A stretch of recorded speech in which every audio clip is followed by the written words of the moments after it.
One of the main things that I was excited to try from the Prismatic Evolution set is Gardevoir with a Budew in it. Of course, another Gardevoir video, but it is one of my favorite decks, and Budew does add a lot to the deck. But I thought that was kind of boring, so I wanted to try and figure out something else to add, and I came up with this Espeon EX and Sylveon. So Espeon EX is a pretty cool card. It's got 270 HP and has an attack for Psychic Double Colorless that does 160 damage, and we get to discard a random card from our opponent's hand. This is pretty cool because it doesn't let our opponent choose the cards like the Arbok EX does, and combined with Unfair Stamp or an Iono late in the game, we can really set our opponent back as far as draw goes. Sylveon is one of those cards that's going to be way better after rotation, but I figured why not throw it in here. It has an ability that says it cannot be damaged by Pokemon EX, and an attack for Psychic Double Colors that does 100 damage. Mimikyu might be a little better in this spot, but Sylveon is an evolution, so it kind of fits the theme. And the reason we're able to get away with such a thin evolution line is because of this Eevee here that has the ability that if we have it in the active spot, we can evolve it even on the first turn it was put into play. This is a really clutch ability, and it kind of bypasses the downside of it having only 50 HP. Now in exchange for these cards, we are not running Drifloon or Bravery Charms, so we're going to be playing more of a slower game with this deck.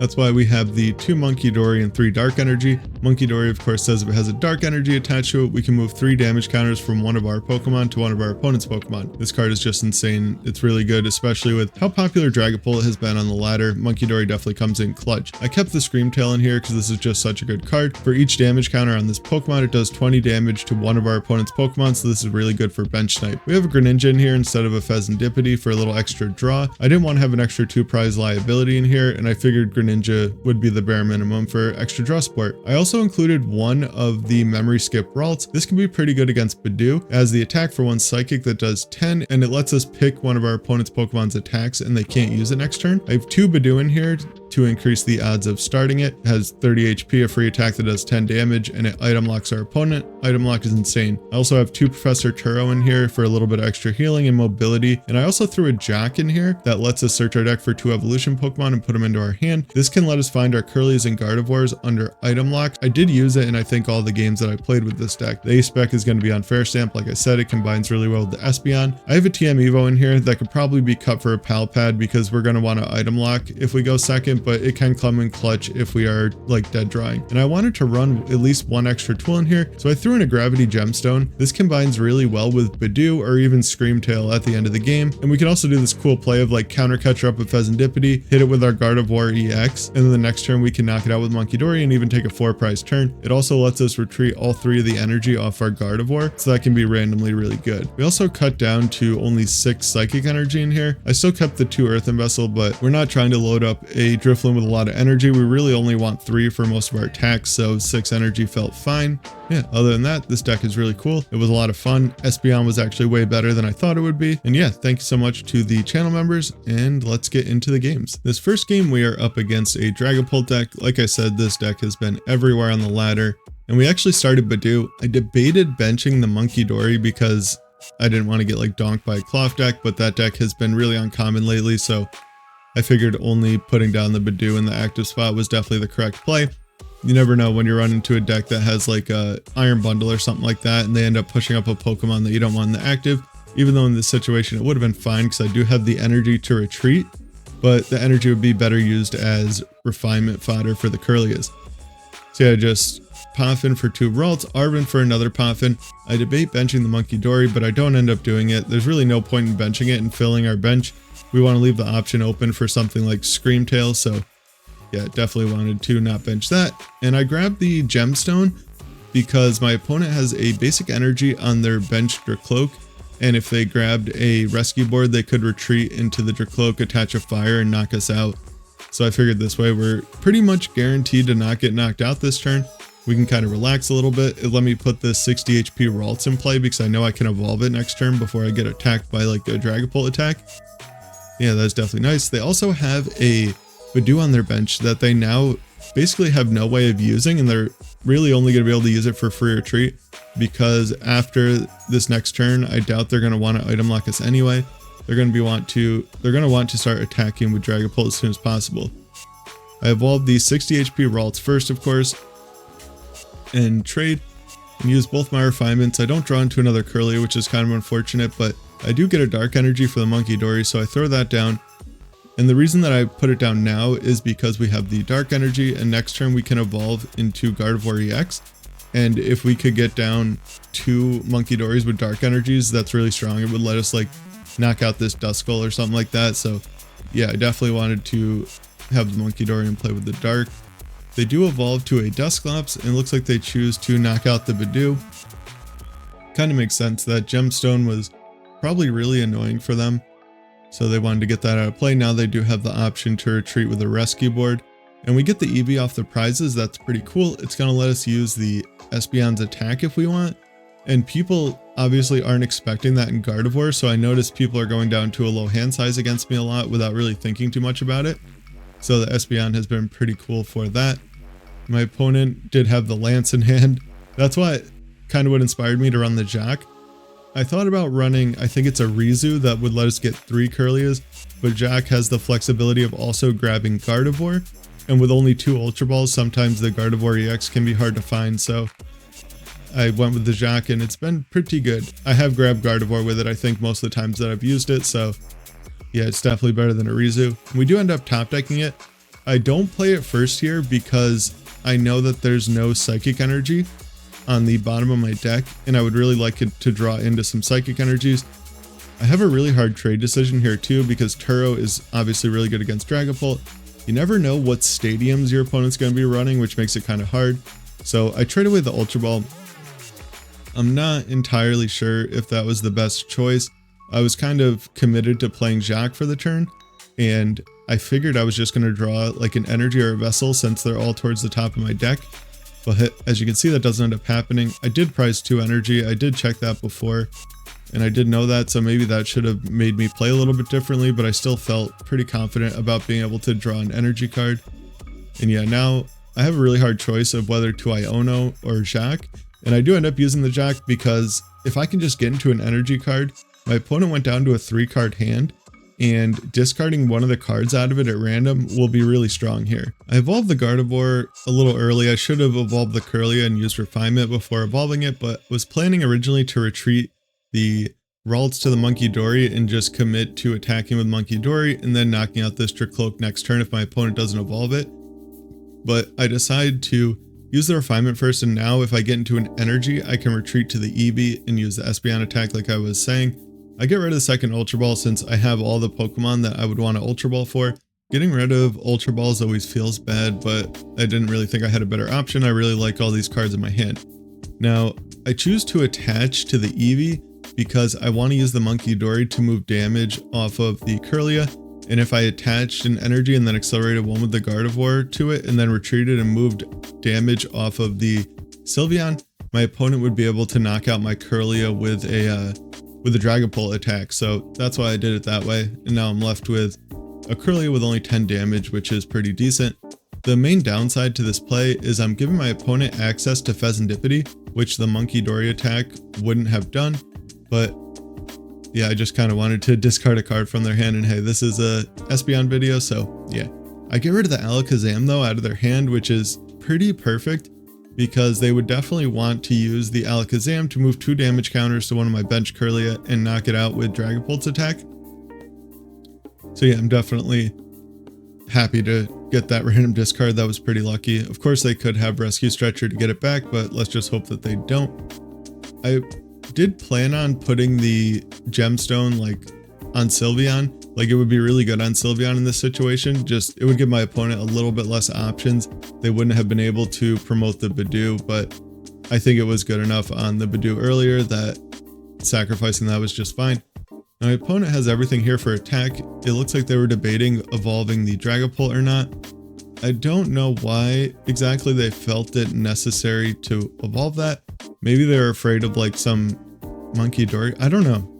I'm not too sure what they were worried about, but they evolve it, and that's pretty great for us because that's going to severely limit their draw, and we should be able to take advantage of it. They candy into a Dusknoir, and they're going to get rid of my Munkidori. That is fair enough. Munkidori is definitely like the main threat to them. But by doing that, they do give me the Unfair Stamp, which is pretty perfect. And now my prize map is really, really simple. All that I have to do is knock out this Dragapult and knock out the Budew with a Munkidori. So yeah, I'm pretty sure that I have the game locked here. After this turn's just going to be insane. I get to Turo up my Espeon, re-promote the Eevee, evolve it, and then evolve one of my Kirlias to a Gardevoir, and Unfair Stamp them. So I don't know, them popping that Dusknoir definitely hurt them probably a little more than they'll ever know, because they can't just assume that I don't have Unfair Stamp and that's going to be the card I get off the prizes. That would be a ridiculous thing to assume. I promote the Munkidori here because putting 20 damage on Munkidori isn't really that meaningful. So yeah, I'd rather do that than put like 40 on a Kirlia or Gardevoir. Now I just do my combo, evolve both my Pokemon, hit them with the Unfair Stamp. They did already have 2 random cards in their hand, but I did want to get into a Munkidori, and this just lets me see a whole new hand, so that is pretty nice. I get rid of the Arven here. I probably should have got rid of the Screamtail. I know that I don't need that for my plan anymore. Like, I just win next turn I think I'm almost guaranteed to win next turn because they can't counter catcher me because I'm not taking a prize. They're going to have a 1-card hand, and they can boss Munkidori and hope that I don't have another one in my hand, which I do, or they can Iono me, and in that case they're leaving my Munkidori alive. So definitely like the odds of winning this game here. Here I am debating what to move the damage counters to, and I decide there's really nothing meaningful or nowhere meaningful to move it. I probably should have just moved them to the Pheasantipity, but I don't know. The heal was the main thing I wanted because I don't want to give them access to Fez, like I said, so I don't want to knock out the Budew this turn, and that does risk them like having a Turo, but I thought that was a worthwhile risk. And since they bossed and didn't disrupt my hand, I can just promote my Espeon, bench my Munkidori, attach to it, move the 30 to the Budew, take that knockout, and then take the knockout on their Dragapult. This ended up being a pretty solid game and went exactly how I envisioned it when building the deck. On to the next game. Alright, this game we are up against Chi and Pao. This was kind of a surprise. I don't really hit this deck very much, so I didn't really expect it. And I do have a hand that gets me into Budew, which will guarantee that that I don't get Greninja next turn, so that is very nice since I'm not playing Manaphy. And I guess that's something I should have mentioned earlier. With the Budew, I didn't really feel the Manaphy was entirely necessary, just because item locking your opponent will kind of hold them off long enough to be able to evolve up into a Gardevoir or two, and then as long as we have a Gardevoir out, we should be in a good enough situation to navigate most matchups. Here I debate Arvening for a Rare Candy since I have Ultra Ball in hand, but I decide it's probably better off to just fill my board. Like now I can grab Budew and Ralts, or Budew and 3 Ralts instead of just 1. I started the TM Evo, which kind of feels bad. Like that would be I got the TM Evo with the Arven, I mean. This was before I was playing the Gemstone, and I kept a Bravery Charm in there thinking that it would be good on Screamtail, but I decided that that's kind of just wishful thinking.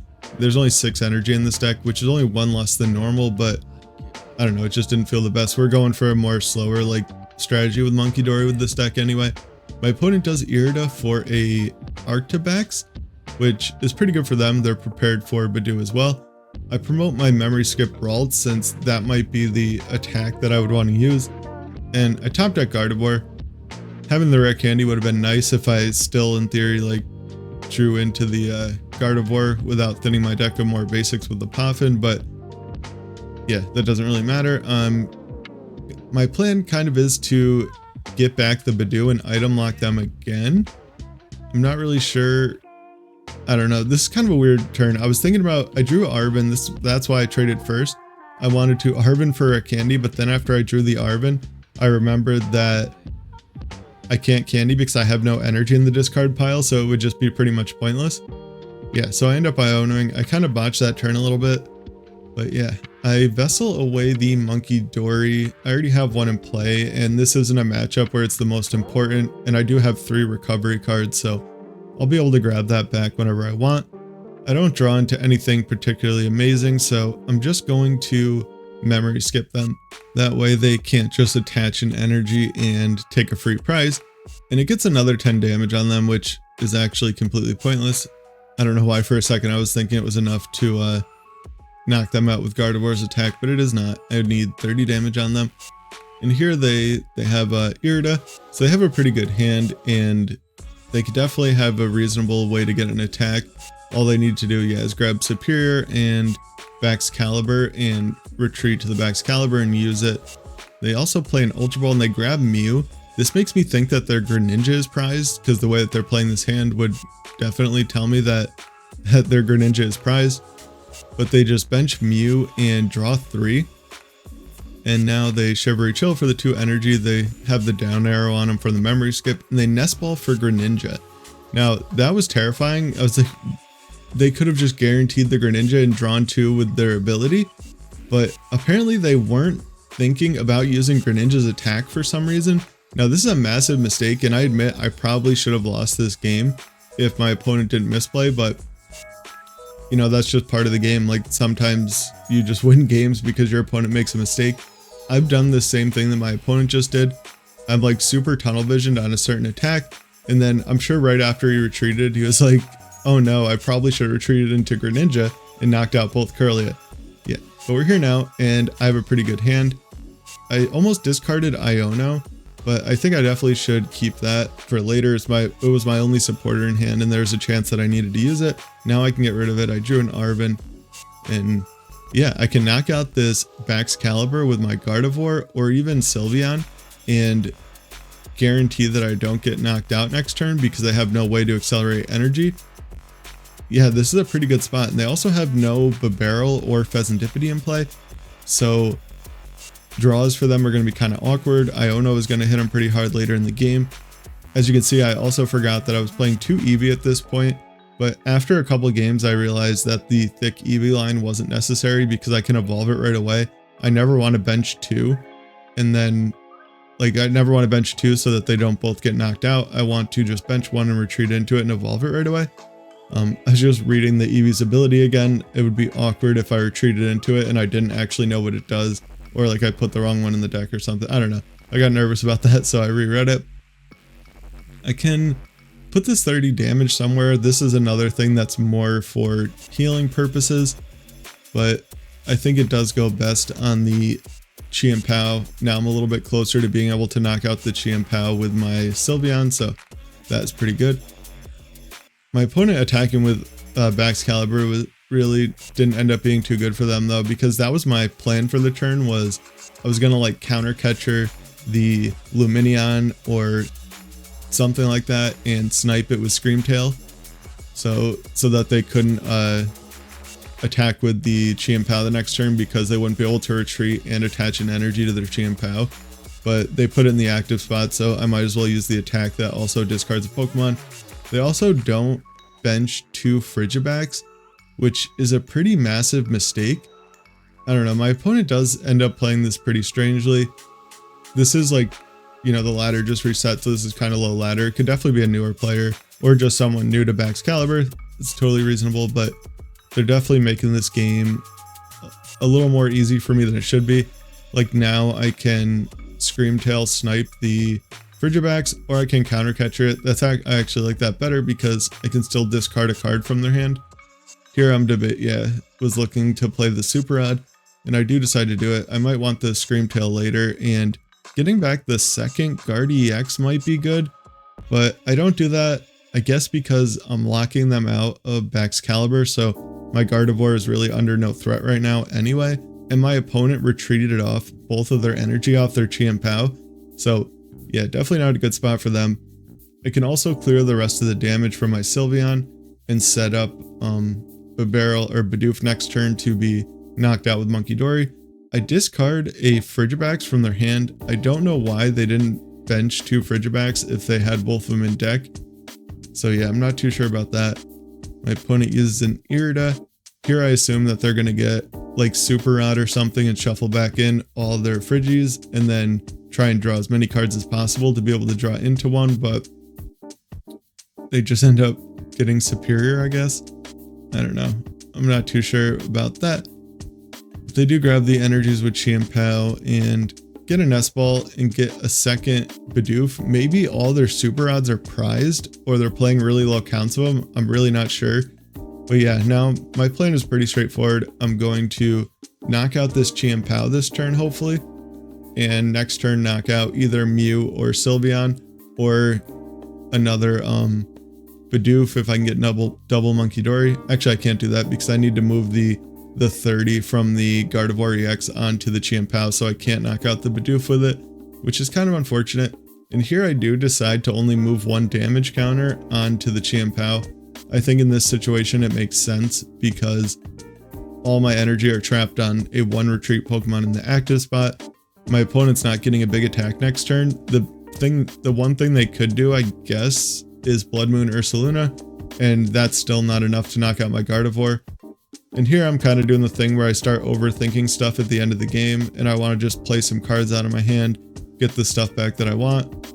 I grab a second Gardevoir because I can candy into it, and that kind of sets up a little bit of a checkmate scenario, I think.